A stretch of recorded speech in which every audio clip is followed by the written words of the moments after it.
Hi, Gerhard Bloom, once again, looking at the tyranny and the delusions of the social justice movement. So we've got some tyranny and we got a little bit of delusions here. In case you weren't made aware, in Britain, British police tearing down the posters of those hostages being held by Hamas. That's right, little kids, babies, elderly, infirm, being held, their lives held in the balance, and the prospects, I think, for them coming out of this alive are extremely bleak. But at any rate, they deserve the world's attention. The world needs to be reminded of the horrors and war crimes of Hamas. The British police tearing them down. I was shocked when I shouldn't have been shocked, but once again, the depravity and ignorance and maliciousness of the human animal is, perpetually reminds me, right? And people tearing down those posters, but for the agents of the state to be tearing them down. And why? Well, because they don't want the social discord and the potential violence it might cause. This is what you get when you have hundreds of thousands of people who have flooded into the country who do not share the values and the norms of Western Europeans or Western civilization at all. I know that there are Muslims or apostates, people who've renounced Islam from the Muslim world, who've escaped to Europe and Canada and the United States. They want to free themselves from the tyranny that is Islam, right? Fascism and social clothing. Imagine their surprise when they land to the shores and discover that Islam has beaten them there. And this is Europe.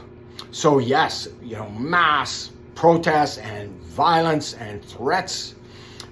So the path of least resistance here, tear down those posters, right? Because they know the Jewish population there, they're not going to take to the streets. They're not going to commit active violence.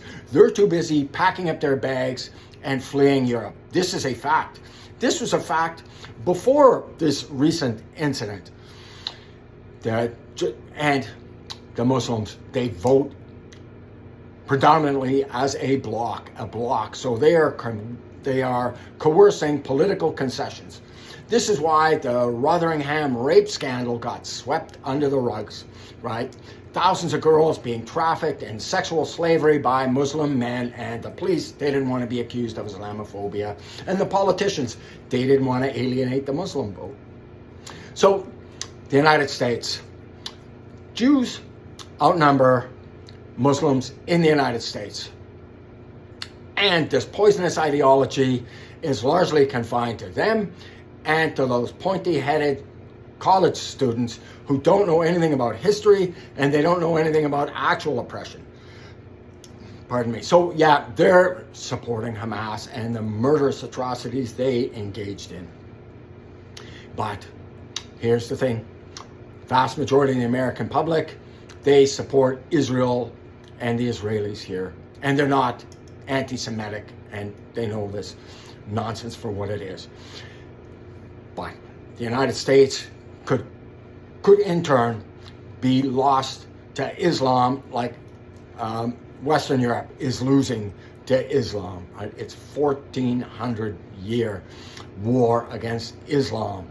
It was, thousands and thousands of brave men stood the wall, fighting off this invading horde of Muslims. And now just opening up the gates, and of course, Joe Biden, southern United States. So he's lost a lot of votes recently. Why? Because, a significant portion of his base, these crazy leftists and these Muslim ideologues. But he also knows the vast majority of the American public is behind Israel. So he's trying to play both cards. But imagine if Muslims represented a significant minority in the United States, right? Just as it is in Europe. Well, then he would be singing a different tune. And all hope for Israel would be lost because it would lose American support. So at any rate, this is an awful situation. And the United States, it needs to exist so that people who are fleeing Europe, and as it's becoming Muslim and Islamic, they've got a place to flee to. Anyways, thank you so much for your time and attention. If you liked the video, please do drop a thumbs up. And yes, check out my book, Deconstructing Social Justice. It's available on Amazon. Not important because I wrote it. I wrote it because the issues could not be more important. Thank you so much for your time and attention. Bye-bye now.